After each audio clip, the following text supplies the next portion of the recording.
Ethio-Digest greets you with the warmest wishes for the holidays and a great new year. Thank you for joining us. My name is Demsisai and I will be your host.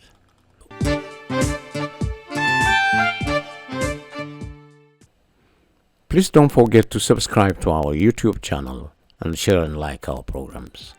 Thank you. In today's program, we want to focus on the role of religion and religious leaders in Ethiopia's perpetual war, some surmise as one of the battles between good and evil. Thus, we have titled it, The Involvement of Religion in Ethiopia's Genocidal War. Thank you for joining us. Ladies and gentlemen, the following video clips have a lot to say about the subject matter of what we're talking about. Let's watch them together. እስከዚህ ድረስ አብይን የሚያመልኩ ማለት ክርስቶስን ክደው ዶክተር አብይ ከስልጣን ወረድ ከመተላቸው ክርስቶስ ከቀራንዮ ሳይሆን እዛ 4 ኪሎ ላይ ያየነው መጥቶ ይፈረድበት ብለው የሚያመልኩ እስከዚህ ድረስ የደረሱ ጳጳሳት አሉ። ህዝባቸውንም ሀገራቸውንም ቤተክርስቲያንም የካዱ ማለት ነው። ሆዱ ከሞላ ደረቱ ከቀላ የማይሰማው ብዙ አረመኔ ያለን የእውነት በጣም ይቅርታ አድርጉልን። በእንዲህ አይነት ሂደት ውስጥ ነው ያለን። ሁላችሁ ወደ እግዚአብሔር ጩኹ። ደግሜያለሁ፣ ወደ እግዚአብሔር ጩኹ። ክርስቲያኖች አይታደሙም። የክርስቲያን ደም የሚፈስባት አይደለችም ኢትዮጵያ።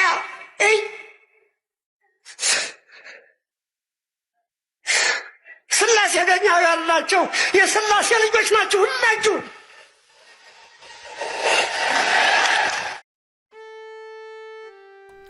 All the perfumes of Arabia will not sweeten this little hand. The role of religion weighs heavily in the decision-making process of waging wars. In times of war such as ours, to every religious person and every lay person across the land, we witness how religion provides the most sought-after commodities on the market: comfort and hope. In their desperate quest for peace, we see millions and millions of followers of the two dominant Abrahamic religions, Islam and Christianity, clinging to their respective churches and mosques, pleading and praying and fasting with their imams and ustads, priests and deacons, and preachers and pastors. In their quest for redemption, they continue handing out everything they can and they can't afford to their churches and mosques, to their respected religious institutions. Even though charity has been outlawed by 4 Kilo, the faithful always find ways to provide basic life-sustaining assistance to the neediest and less fortunate in our communities across the land. Our hearts go out to everyone who tries to find comfort and faith in religion. But this episode addresses not the doctrines and the teachings, or the believers and the faithful, but to the leaders of these two dominant religions. We are talking directly to the authorities of the Ethiopian Tewahedo Orthodox Church Holy Synod, the Ethiopian Islamic Affairs Supreme Council, the representatives of the Catholic Church and the Assembly of Ethiopian Evangelical Church Synods. Please note that, for obvious reasons, we will not include the leadership of the 14 out of 15 evangelical churches that designate the Prime Minister as the head of their church.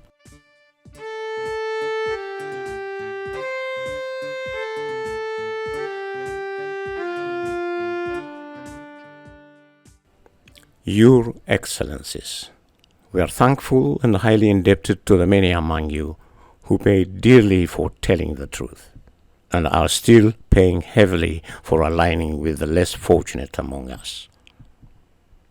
Not a passing remark, but an appropriate look at and recognition would be the preferred approach to the courage and dedication we saw coming from all religious communities from all corners around the country.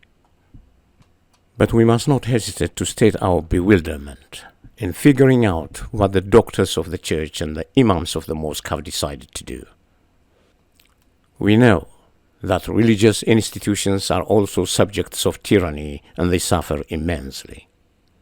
But in most cases, some influential leaders have embraced the powers of darkness, like Pope Pius XI and the XII, who instilled religious meaning and purpose in fascism and blessed Mussolini's army that invaded Ethiopia. And there were many more religious leaders who worked hand in hand with Graziani, who facilitated the massacres that fascism brought to the heartland.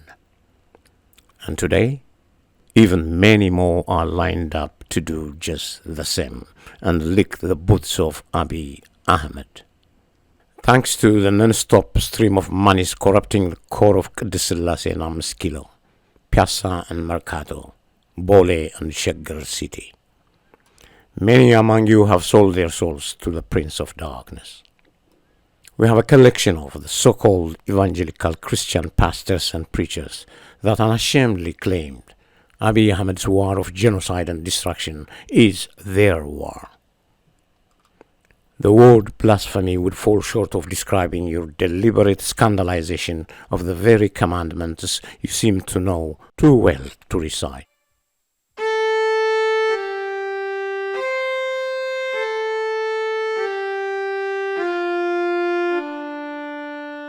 What happened to the thou shalt not kill, the thou shalt not bear false witness, the thou shalt not commit adultery, and the thou shalt not steal commandments? We recall a moment when the Holy Synod distanced itself from the call for peace and the call to stop all atrocities. We will not venture into the politics, rivalry, and hostilities within the Church. That's the Church's private business, and we must honor that. But a statement of such weight and resonance by the Patriarch was followed by an unheard of rebuttals by the Holy Synod, which means the Holy Synod did not have a problem with the extrajudicial killings and the displacement of civilians the Patriarch asked for. It also means the Holy Synod was not concerned about the raping of more than 100,000 women and girls the weeping, frail Patriarch pleaded for. The unsatiable appetite of power mongers in the ranks of the Ethiopian Tewahedo Orthodox Church has provided the perfect arsenal to the blackmailer Dr. Daniel Kibret, a low-life scum and an extortionist who owns a pile of your dirty files at his disposal and controls most everybody in your midst.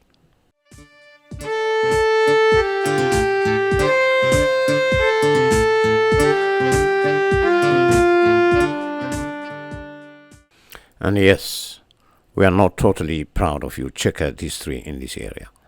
For every martyr in your midst, you seem to have 100 or so whose preoccupation has been centered around power and money, the very taboos of the two Abrahamic religions. And the rules of the game under Abiy Ahmed have completely changed. We know how fertile Ethiopia has become for war-profiting small-time crooks that smile at the pain and sorrow of children. You hold an overnight duo in the Grand Mosque, pleading to extend the reign of Abiy Ahmed. And you get a priest to chant the sacred texts of the Bible in the Ethiopian parliament, praising Abiy Ahmed. ንጉስ ዶክተር አብይ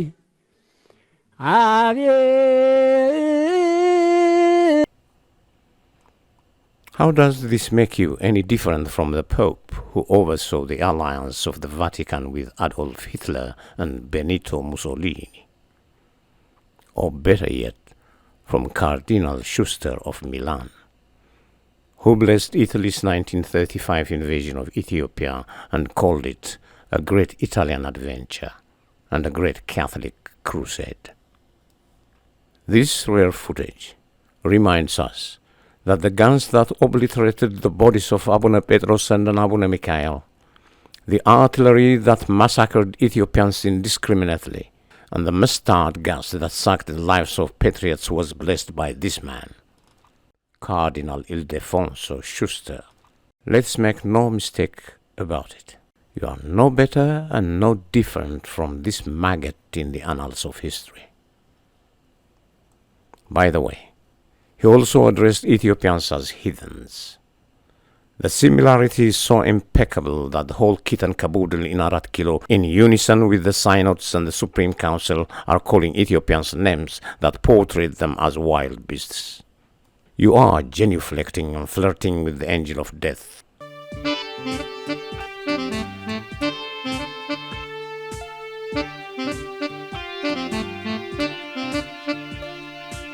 Abiy Ahmed, unashamedly, for lack of a better term, plagiarized Joseph Goebbels' famous words and called segments of the population vermin, hyenas, scavengers, and vowed to eliminate them from the face of the planet. How low can you go to lick the boots of a despot is not where we want to direct the conversation. But to the fact that you have no problem in welcoming evil with open arms, and to the grotesque nature of your deliberate and willful submission to the Lord of the Flying Demons.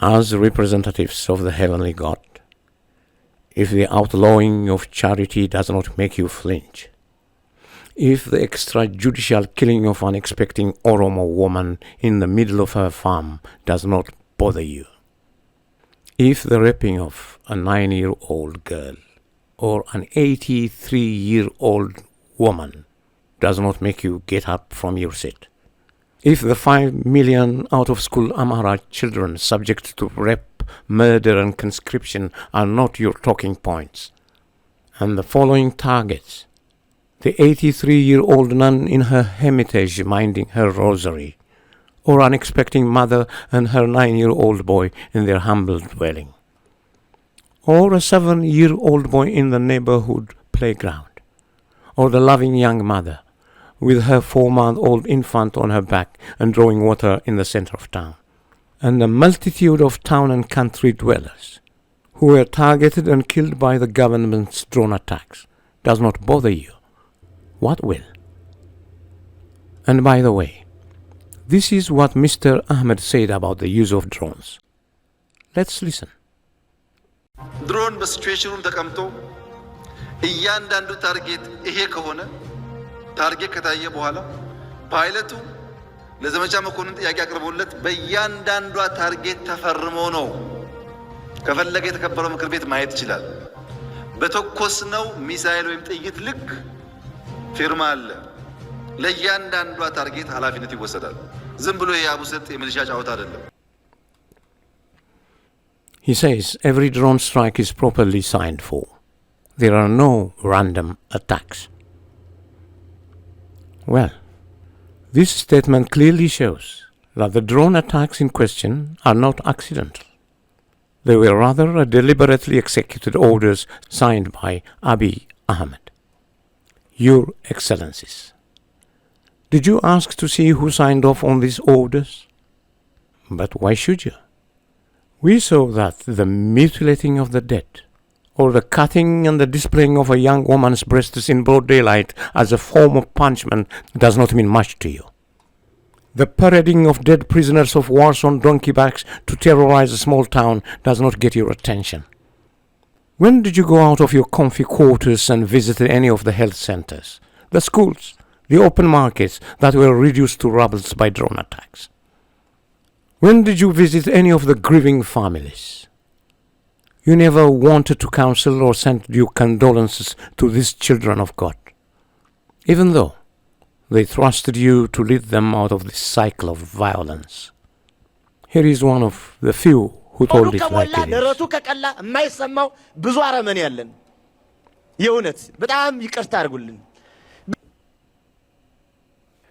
But as representatives of the God of Abraham, you would be expected to clarify your positions on this subject. We are all ears, gentlemen. The deafening silence bestowed upon you, wise men, would be at best a dereliction of duty, if not a gross misconduct. And all of this does not surprise us. But we must humbly remind you, learned wise men, who inhabit the offices of the Holy Synods and the Supreme Council, that your silence amounts to complacency which is as good as condoning those very deadly criminal practices. It is this condoning that allows the imams and the hajis, the bishops and the priestess, and the pastors and the preachers to bless the armies that are lined up to murder and rape their Ethiopian brothers and sisters, which is exactly what they did during the war in Tigray, and which is what they have been doing in the Amhara region for more than 2.5 years. But again, you have been vocal enough for the world to hear you utter some of the most unbecoming statements by anybody. Here is what the high priest said during the war in Tigray. ከሊቅ እስከ ደቂቅ በሙሉ አብደዋል። ሰው ደግሞ ካበደ ጅብ ከሚበላ ጅብ በልተህ ተቀደስ። He said, since the entire population has transformed and has become evil, you will have to eat the unholy hyenas and get absolution later. This speech by High Priest of the Ethiopian Tewahedo Orthodox Church will probably be the most quoted genocidal speech that has ever been delivered by a religious leader of this century.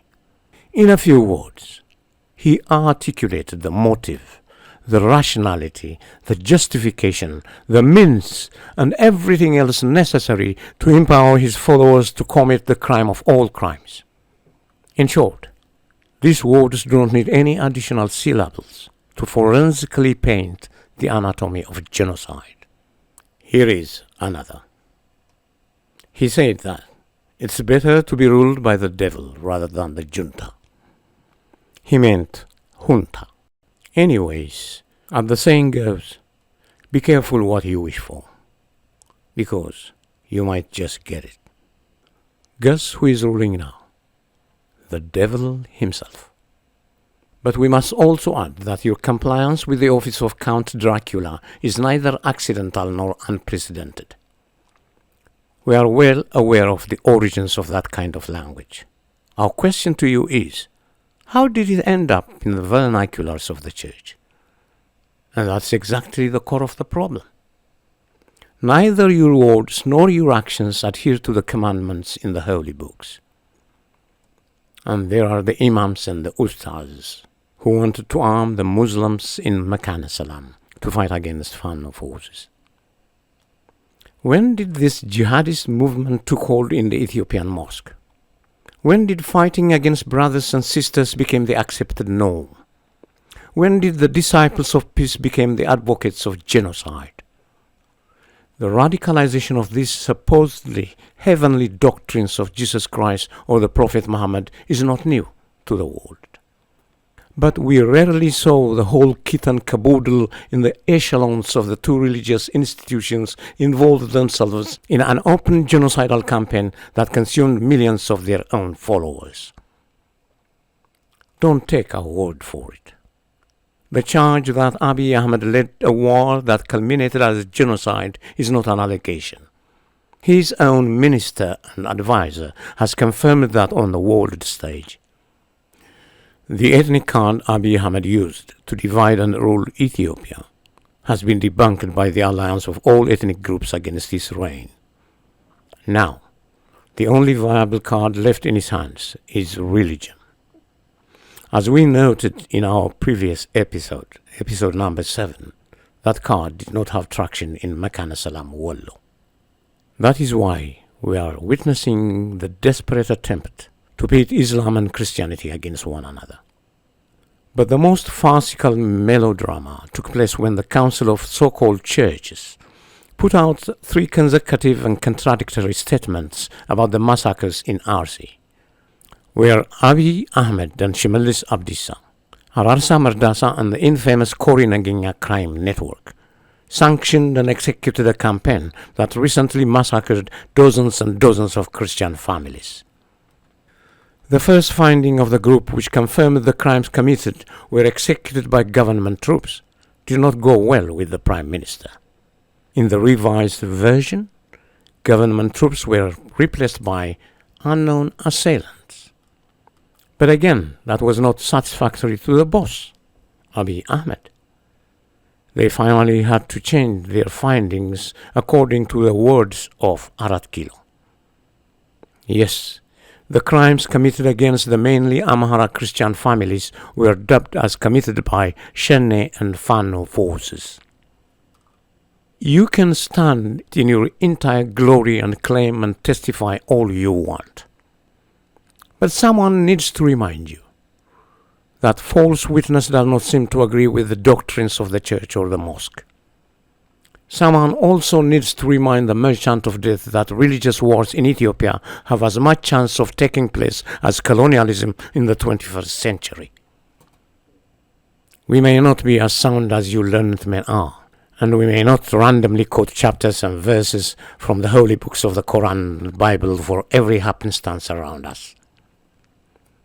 But we must remind our leaders in the Ethiopian Tewahedo Orthodox Church and the Ethiopian Islamic Affairs Supreme Council about one of the most quoted sentences, a foretelling that has been proved right many times over. It comes right out of the Holy Book. It says, "Those who live by the sword will die by the sword." Just out of curiosity, do you serve the same master Abuna Petros died believing?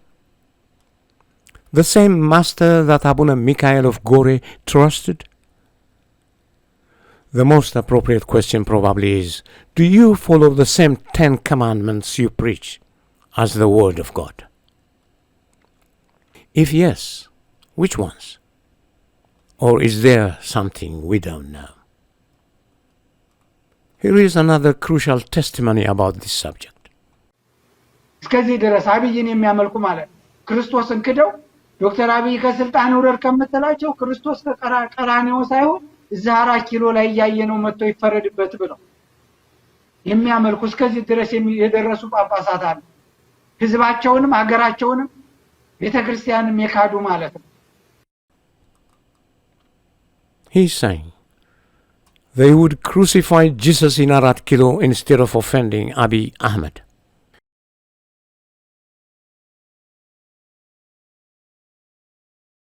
Your Excellencies, we get the picture. You have enabled and allowed Abiy Ahmed Ali to break up the synod along ethnic lines. You have allowed the mosque to function as the Prime Minister's pilot office. Never mind explaining why you are keeping a safe distance from the crucial teachings of the Holy Quran and the Bible. Heaven and history will judge on all that. Never mind telling the poor souls that trust you how you pray for them. Because the poor Christians and Muslims have given up on your leadership. Because you did not only support genocide, but you actually authorized these crimes against humanity. As a guilt-ridden Lady Macbeth summarized it, all the perfumes of Arabia will not sweeten this little hand. But tell us one thing. Yes, one thing, gentlemen. Is this the promise and the vow you made to the God of Abraham? In plain language, where is your piety and when did you lose your humanity? We have done our calculations. The moment you abandoned your calling and your ultimate descent from grace coincides with the time when you fell for a low-life slanderer and lampoonist Debtara called Daniel Kibrat, and offered divine sanction to the most venomous two-legged reptile that ever walked the earth, Colonel Ahmed Ali. But from the front lines, defending the people's freedom and their right to life, here is Fanno Mre Wodajo, telling you exactly what you need to hear.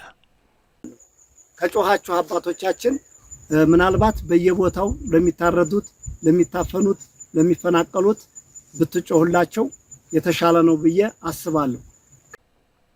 He said, if you speak at all, you should be speaking for the people that are being slaughtered, that are being tortured, and that are being displaced.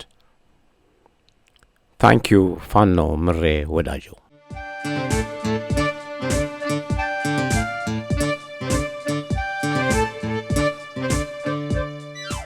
Ladies and gentlemen, we would like to conclude our presentation by pointing out the following. the world-renowned crime boss, who began his career by eliminating his rivals, resumed his operation by expanding his mafia empire and controlling the government. But he did not stop there. There was the third and final act, the taking over of the biggest church and its finances. These steps were originally taken by a mafia boss called Michael Corleone, who eliminated his New York mafia family rivals and expanded his territory to Las Vegas, Cuba, and Miami, and bought politicians in Washington, D.C. And that was followed by making a buffoon out of the Vatican and controlling its finances. The similarity between the original mafia boss story and Abiy Ahmed's copycat farcical venture is so impeccable that it would not be surprising if the stories conclude in the same horrific, heart-wrenching scene. However, the similarities between this 20th century film and the current course of events in Ethiopia.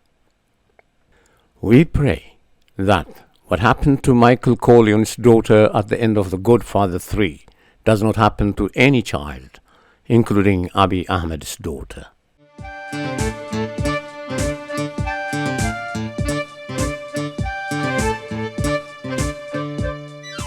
Ladies and gentlemen, this concludes our presentation for the day. Thank you for joining us, and we wish you the best of times.